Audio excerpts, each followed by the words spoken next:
தமிழ் உள்ளங்கள் அனைவருக்கும் இனிய வணக்கம். இது உங்கள் தமிழ் ஸ்டோர் சேனல். ஸோ நிறைய மாணவர்கள் இப்போ நீங்கள் எதிர்பார்த்திருந்த ஒரு விஷயம் அப்படின்றது நேத்தே நடந்தது. அதாவது நீட் எக்ஸாமுடைய ப்ரொஃபஷனல் ஆன்சர் கீ அப்படின்றத ரிலீஸ் பண்ணியிருந்தாங்க.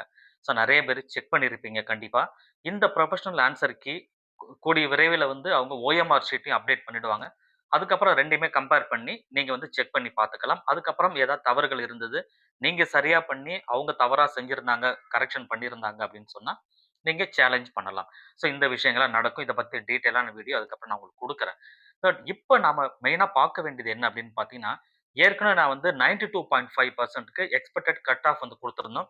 நெறைய பேரு நெறைய கமெண்ட்ஸ் வந்து குடுத்திருந்தீங்க. இந்த மார்க்குக்கு கிடைக்குமா? இந்த மார்க்குக்கு கிடைக்குமா? அப்படின்னு சொல்லலாம் கேட்டிருந்தீங்க.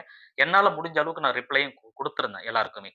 சரி. அதே நேரத்தில வந்து இது வந்து இப்ப நான் சொல்லப்போற பிரெடிக்ஷன் இந்த கட் ஆஃப் அப்படின்றது இப்போதைக்கு இந்த நீட் எக்ஸாம் எழுதி முடிச்சுட்டு மாணவர்கள் கிட்ட நம்ம க அந்த கான்வர்சேஷன் பண்ணும்பொழுது அவங்க சொன்ன விஷயங்கள், நம்ம கம்யூனிட்டி போஸ்ட்ல நம்ம போடும்பொழுது அவங்க சொன்ன மார்க் இத பேஸ் பண்ணி தான் நாம சொல்லியிருக்கோம். பட் இப்பயே நம்ம சொல்லப் போறது 7.5% ரிசர்வேஷன் கவர்ன்மென்ட் ஸ்கூல்ல படித்த மாணவர்களுக்கு உண்டான ரிசர்வேஷன் கோட்டா. அதற்கு உண்டான கட் ஆஃப் என்ன? எக்ஸ்பெக்டட் கட் ஆஃப் என்னன்னு சொல்லி தான் சொல்லப் போறேன். மிக முக்கியமா ஒரே ஒரு டிஸ்க்ளைமர் இதுல வந்து பார்த்தீங்கன்னா, இது வந்து எக்ஸாக்ட் கிடையாது. அப்ராக்ஸிமேட்டா தான் நம்ம சொல்றோம். சரிங்களா? இது வந்து ஒரு அவேர்னஸ் உங்களுக்கு வரணும். 2024ல என்ன இருந்தது, 25ல என்ன இருந்ததுன்னு நீங்க தெரிஞ்சுக்கிட்டீங்கன்னா, அதற்கு தகுந்த மாரி நீங்க கவர்ன்மென்ட் ஸ்கூல்லயே 6லேருந்து +2 வரைக்கும் படித்த மாணவர்களா இருக்கிற பட்சத்தில 7.5% ரிசர்வேஷன் கோட்டால உள்ள வரீங்க அப்படின்னு சொன்னா, உங்களுக்கு எந்த அளவுக்கு மதிப்பெண் தேவைப்படும் அப்படின்றத தான் நான் உங்களுக்கு சொல்லப் போறேன். சொல்லப் போற மதிப்பெண்லேருந்து நீங்க பிளஸ்ல இருந்தீங்கன்னா ரொம்ப குட், வெல் அண்ட் குட் அப்படின்னு நம்ம சொல்லலாம். பொதுவாவே இந்த 7.5% ரிசர்வேஷன பொறுத்தவரைக்கும் ஒரு 450க்கு மேல நீங்க இருந்தாவே, கோல்டன் ஆப்பர்ச்சுனிட்டி அப்படின்னு சொல்லலாம் ஃபார் கவர்ன்மென்ட் காலேஜஸ். இன்னொரு விஷயம் கவர்ன்மென்ட் காலேஜா இருந்தாலும், பிரைவேட் காலேஜா இருந்தாலுமே, உங்களுக்கு 2மே சேம் மாரி தான். ஏன்னா பிரைவேட் காலேஜ்ல ஃபீஸ் கிடையாது, எதுவுமே கிடையாதுன்றதுனால, இதுவுமே கவர்ன்மென்ட்க்கு நிகரானதா நம்ம சொல்லலாம். இப்போதைக்கு நான் ஜெனரலா சொல்றேன்.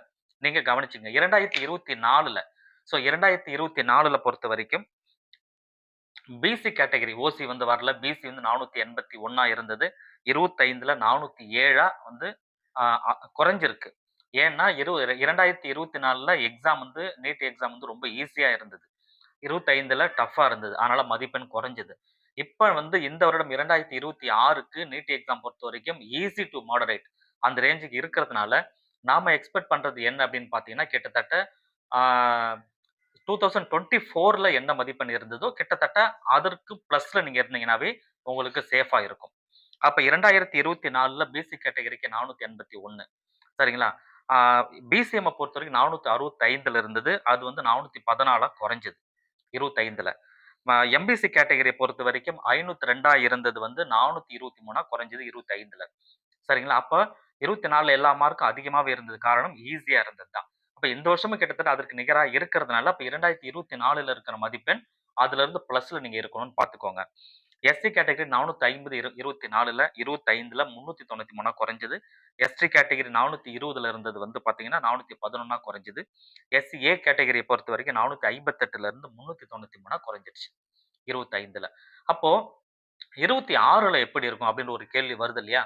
இது ரொம்ப சிம்பிள். ஒரு 5, 5 மதிப்பெண்ணாவது அட்லீஸ்ட் குறைந்தது 5, 5 மதிப்பெண் 24ல இருந்து நீங்க பிளஸ் பண்ணீங்கன்னாவே போதுமானது. சேஃபா இருக்கும் உங்களுக்கு. சரிங்களா? இது வந்து ஒரு அவேர்னஸ் கிரியேட் பண்றதுக்காக தான் நான் குடுத்துட்டு இருக்கேனே தவிர, நம்ம இன்னும் கரெக்ட்டா நம்ம சொல்லணும்னா, உங்களோட ரேங்க் லிஸ்ட்லாம் வந்ததுக்கு அப்புறம் தான் கரெக்ட்டா சொல்ல முடியும். பட் இப்போதைக்கு நாம சொல்ற விஷயங்கள் நீங்க தெரிஞ்சுக்கணும். எவ்வளோ மதிப்பெண் தேவைப்படும் நீங்க தெரிஞ்சுக்கணுன்றதுக்காக தான் அத நாம சொல்றோம். நீங்க இந்த மதிப்பெண்குள்ள இருக்கீங்களா அப்படின்றதையும் பார்த்துக்கங்க. சரிங்களா? ஆ ஓசி கேட்டகரில வந்து பார்த்தீங்கன்னா, 440, 450 பிளஸ் நீங்க கண்டிப்பா இருக்கணும். 26ல பொறுத்தவரைக்கும். பிசி கேட்டகரிய பொறுத்தவரைக்கும், ஆ இதுவுமே கிட்டத்தட்ட ஓசி அண்ட் பிசி 2மே 500 பிளஸ் அப்படி எடுத்துக்கோங்க. ரொம்ப சேஃபா இருக்கும். 500 பிளஸ்ன்னு சொல்லிட்டு. பிசிஎம் 470க்கு மேல கண்டிப்பா இருக்கிற மாரி பாருங்க. எம்பிசி பொறுத்தவரைக்கும் ஒரு 510, 505, 510 அதுக்கு மேல இருக்கிற மாரி இருந்தா சேஃபா இருக்கும். எஸ்சி கேட்டகரி பொறுத்தவரைக்கும் 460 plus, ST category 425 plus, SCA category வந்து 460 பிளஸ். ஸோ இந்த அளவுக்கு நீங்க மதிப்பெண் இருக்கீங்களான்னு சொல்லி பாருங்க. இப்ப வந்திருக்கிற இந்த ஆன்ஸர் கீ வச்சு செக் பண்ணி பாருங்க. மதிப்பெண் இந்த அளவுக்கு இருக்கிறீங்க அப்படின்னா 7.5% ரிசர்வேஷனுக்கு நீங்க எலிஜிபிள் ஆவீங்க. பட் எது எப்படி இருந்தாலுமே ஃபர்ஸ்ட் ரவுண்ட்ல இருந்து கடைசி ரவுண்ட் வரைக்குமே நீங்க பார்ட்டிசிபேட் பண்ற மாரி பார்த்துக்கங்க. அப்படி இருந்தீங்கன்னா உங்களுக்கு வந்து ஆ ரொம்பவே நல்லாவே இருக்கும். காரணம் என்ன அப்படின்னு பார்த்தீங்கன்னா, ஃபர்ஸ்ட் ரவுண்ட்ல லாஸ்ட் வரைக்கும் இருந்தா தான், வெயிட் பண்ணி பார்த்தீங்கன்னா, கிடைக்குதா இல்லையான்னு தெரிய வரும் இல்லையா? அதற்காக நான் சொல்றேன். ஸோ இந்த வீடியோ உங்களுக்கு ரொம்ப புடிச்சிருக்குன்னு சொல்லி நம்புறேன். அப்படி புடிச்சிருந்தா இந்த வீடியோக்கு லைக் குடுத்துக்கங்க. நம்ம சேனல தொடர்ச்சியா நீங்க பார்த்துக்கிட்டே வாங்க. தேங்க் யூ ஃபார் வாட்சிங்.